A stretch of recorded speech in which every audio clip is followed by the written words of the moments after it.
नमस्कार, 11 बजे 11 खबरें में आपका स्वागत है। मैं हूं अनुपम। प्रदेश की हर छोटी बड़ी खबर लेकर के 5 राज्यों में चुनाव का मामला सुप्रीम कोर्ट पहुंच गया है। सबसे बड़ी जानकारी यहां पर हम आपको दे रहे हैं। रैली और सभाओं पर रोक लगाने की सुप्रीम कोर्ट से मांग की गई है। सुप्रीम कोर्ट में जनहित याचिका दाखिल की गई है। चुनाव आयोग से रैलियों को वर्चुअल करवाने की मांग की गई है।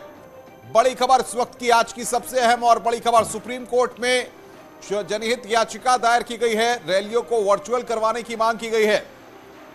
5 राज्यों में चुनाव का मामला सुप्रीम कोर्ट पहुंच गया। रैली और सभाओं पर रोक लगाने की सुप्रीम कोर्ट से मांग की गई है। सुप्रीम कोर्ट में जनहित याचिका दायर की गई है। चुनाव आयोग से रैलियों को वर्चुअल करवाने की मांग की गई है। जनहित याचिका यह दायर की गई है, वर्चुअली रैली करवाने की मांग की गई है। 5 राज्यों में आपको बता दें कि चुनाव होने हैं और ऐसे में कोरोना की तीसरी लहर लगातार अपना कहर बरपा रही है। लगातार केसेस सामने आ रहे हैं। यूपी समेत 5 राज्यों में होने वाले विधानसभा चुनाव से पहले चुनाव आयोग आज एक बड़ी बैठक करने जा रहा है। यह बैठक स्वास्थ्य मंत्रालय के साथ होगी। इसमें आयोग कोरोना के बढ़ते ग्राफ और वैक्सीनेशन की समीक्षा करेगा। बैठक में इस बात को जानने की कोशिश होगी कि जिन राज्यों में चुनाव होने हैं, क्या उन राज्यों में ज्यादा से ज्यादा लोगों का टीकाकरण हो चुका है, और अगर हो चुका है तो क्या थर्ड वेव से लोग प्रभावित होंगे। इन सवालों के संतोषजनक जवाब मिलने पर चुनाव आयोग कभी भी उत्तर प्रदेश समेत 5 राज्यों में चुनाव का ऐलान कर सकता है।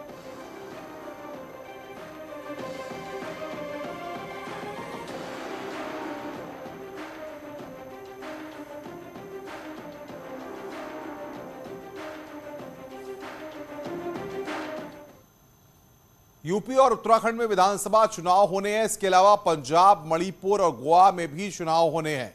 आपको बता दें कि ये 5 राज्य हैं, उत्तर प्रदेश, उत्तराखंड, पंजाब, मणिपुर और गोवा।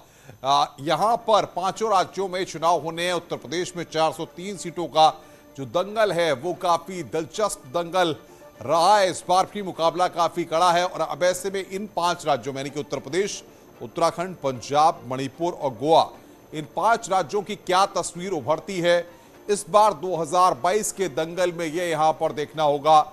इन 5 राज्यों में 2022 में चुनाव है। समाजवादी पार्टी, बीएसपी, कांग्रेस, तमाम दल जो है पूरी तरह से ताकत लगाए हुए हैं। 5 राज्यों में होने वाले चुनाव की तारीखों का ऐलान कभी भी हो सकता है। इसकी तैयारी पूरी हो चुकी है। उत्तर प्रदेश में 403 विधानसभा सीटों के लिए होने वाले चुनाव को देखते हुए 17,435 पोलिंग बूथ बनाए गए हैं। यूपी के वोटर्स की अगर बात करें तो इस बार 15 करोड़ 3 लाख कुल वोटर्स हैं, जिनमें 8 करोड़ 4 लाख पुरुष वोटर्स और 6 करोड़ 98 लाख महिला वोटर्स हैं, जबकि थर्ड जेंडर वोटर्स 8,853 हैं। 2019 के मुकाबले इस बार 52,80,000 से ज्यादा नए वोटर्स जुड़े हैं, जिनमें 18 से 19 साल आयु वर्ग के 19,79,000 वोटर्स हैं। तो 18 से 30 साल आयु वर्ग के 3,89,000 वोटर्स हैं। वहीं 100 साल से ज्यादा उम्र के वोटर्स की संख्या 39,598 है। तो 80 साल से ज्यादा उम्र के वोटर्स का आंकड़ा 24,03,000 है। वहीं उत्तर प्रदेश में दिव्यांग मतदाताओं की संख्या 10,64,000 है।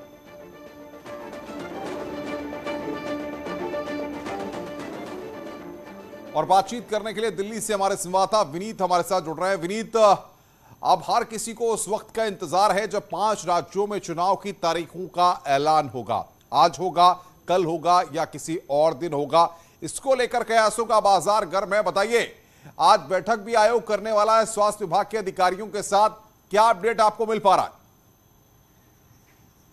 जी अनुपम, निश्चित तौर पर मैं आपको बताना चाहूंगा कि चुनाव आयोग जो है वो पूरी तरह से तैयारी कर लेना चाहती है, पूरी तरह से ग्राउंड स्थिति की समीक्षा करना चाहती है और जो पक्ष हैं उनसे भी बैठकें करना चाहती है। चुनाव आयोग ने आज जो है अब से थोड़ी देर बाद स्वास्थ्य मंत्रालय के अधिकारियों के साथ मुलाकात करेगी। इससे पहले चुनाव आयोग ने अपनी पूरी तैयारी की थी, पूरी होमवर्क को अपने में किया था और मैं सभी राज्यों में जिन चुनावी राज्य हैं वहां पर अपने प्रतिनिधियों को भेजा था और विभिन्न दलों के साथ बातचीत की थी। और इसी कड़ी में आज हम देख सकते हैं जिस तरह से चुनाव आयोग जो है वो चुनाव के तारीखों की ऐलान के पहले अपना पूरा होमवर्क कर लेना चाहता है और इसी कड़ी में आज स्वास्थ्य मंत्रालय के साथ मिलना, मैं स्वास्थ्य मंत्रालय के साथ मुलाकात में हो रही है। अब से थोड़ी देर बाद मुलाकात होगी। एक महत्वपूर्ण बात यह मैं आपको बताना चाहूंगा कि कोविड के तीसरा फेज जिस तरह से आ रहा है, अब जिस तरह से कोविड के मामले लगातार बढ़ रहे हैं, किस तरह की स्थिति है, वस्तु स्थिति की क्या है, किस तरह से लोगों का वैक्सीनेशन करवाया गया। रोकेंगे आपको। इस वक्त हम सीधे लखनऊ लेकर चलते हैं, जहां पर नायब तहसीलदारों को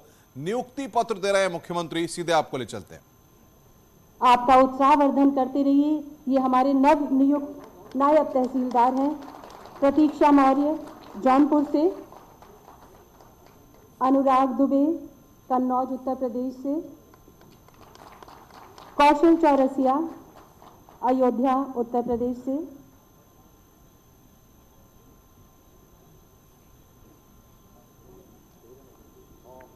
वीरेंद्र कुमार इटावा उत्तर प्रदेश से,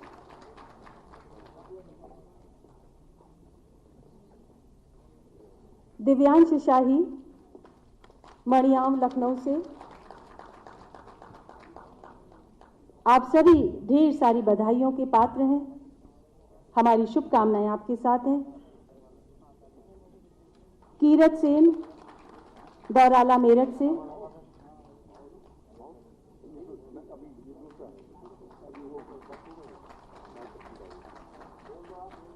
आप सभी बधाई के पात्र हैं। और अब राजकीय विद्यालयों के नवचयनित प्रवक्ताओं और सहायक अध्यापकों की ऑनलाइन पोस्टिंग होनी है और माननीय मुख्यमंत्री जी से अनुरोध है, कृपया बटन दबाकर शुभारंभ करने का कष्ट करेंगे।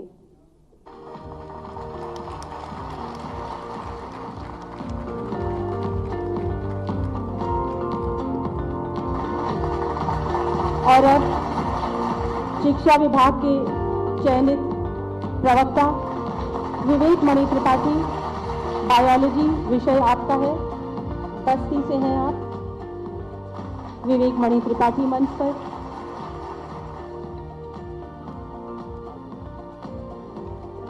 अशोक कुमार।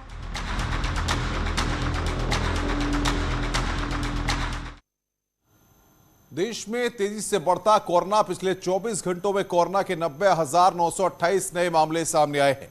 पिछले 24 घंटे में 325 लोगों की कोरोना से मौत हुई है। देश में कोरोना के एक्टिव केस 2,85,401 हो गए हैं। तो लगातार के आंकड़ा बढ़ता जा रहा है। 24 घंटे में 325 की मौत हुई है। कोरोना के एक्टिव केस लगातार सामने आ रहे हैं। देश में तेजी से कोरोना बढ़ता जा रहा है। 24 घंटे में 325 लोगों की कोरोना से मौत हुई है। 19,206 रिकवरी हुई हैं।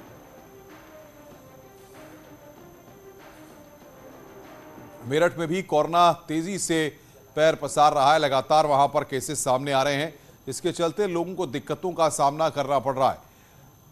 लोग हैं कि सावधानी बरतने को तैयार नहीं है। मेरठ के बाजारों में जबरदस्त भीड़ दिख रही है। न सोशल डिस्टेंसिंग का पालन हो रहा है और ना ही लोगों के चेहरे पर मास्क नजर आ रहा है। जो लोग लापरवाही कर रहे हैं उनके पास तरह तरह के जवाब भी हैं।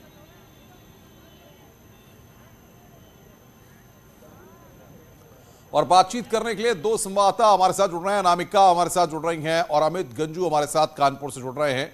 अनामिका, एक तरफ सरकार लगातार सचेत कर रही है, उसके बाद भी हम लापरवाह रवैया देख रहे हैं। तमाम लोग बाजारों में, तमाम जगहों पर न सोशल डिस्टेंसिंग का पालन कर रहे हैं, न मास्क लगाए जा रहे हैं। क्यों कोई सख्त कार्रवाई, एक्शन क्यों नहीं हो रहा है? देखिए अनुपम, वैसे तो यूपी में उस तरीके से केस नहीं आ रहे जिस तरीके से महाराष्ट्र और दिल्ली के हालात हैं, लेकिन हाँ ये भी सच है कि आने वाले दिनों में यहाँ पर चुनाव होने वाले हैं। उसको लेकर सरगर्मियां बढ़ी हुई है, पब्लिक मीटिंग्स भी हो रही हैं, बैठकें हो रही हैं और लोग भी इससे बेतरतीब बेपरवाह दिखाई दे रहे हैं। हालांकि मुख्यमंत्री योगी आदित्यनाथ की ओर से रोज इसका अपडेट लिया जा रहा है, रोज वैक्सीनेशन के आंकड़े जो है उस पर जोर दिया जा रहा है। अगर बात की जाए यूपी में वैक्सीनेशन की तो 20 करोड़ से ज्यादा लोगों को वैक्सीन की डोज मिल चुकी है, जिसमें फर्स्ट स्लॉट वाले भी, सेकंड स्लॉट वाले भी हैं। लेकिन हाँ इतना जरूर देखा जा रहा है कि बार बार आगाह करने के बावजूद, मुख्यमंत्री की ओर से अपील करने के बावजूद लोगों में लापरवाही खत्म नहीं हो रही है। चाहे चौराहे हो या मार्केट हो, वहां पर लोगों की भीड़ दिखाई दे रही है।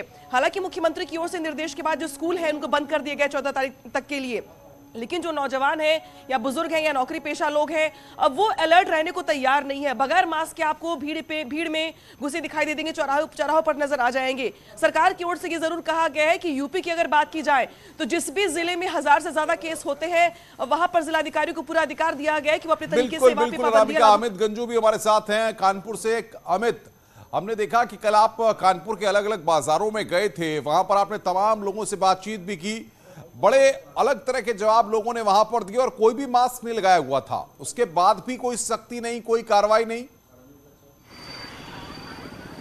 देखिए, मैं आपको बताना चाहूंगा अनुपम, कहीं ना कहीं लोग इस बात को समझने को तैयार नहीं कि जिंदगियां कितनी कीमती हैं। सरकार प्रयास कर रही है कि इस पर अंकुश लगे। वेव 1, वेव 2 के बाद वेव 3 जो है, कहीं ना कहीं लोगों की जिंदगियां ना नील ले, लोग समझ नहीं पा रहे, इसलिए बेपरवाह घूम रहे। किसी के थोड़ी पे मास्क है, किसी गर्दन में मास्क बना है, किसी ने जेब में रखा है, किसी ने कार के अंदर रखा है, किसी ने डैशबोर्ड में रखा है, किसी ने बाइक पर रखा है। इन सबके बीच कोरोना बढ़ता चला जा रहा है। अगर कानपुर की बात की जाए तो कानपुर में ये आंकड़ा 100 को पार कर चुका है। बिल्कुल बिल्कुल अमित, आप बता रहे हैं। प्रीति हमारे साथ दिल्ली से है। प्रीति, दिल्ली की क्या तस्वीर है? क्या कोरोना गाइडलाइंस का पालन होता दिख रहा है वहां पर?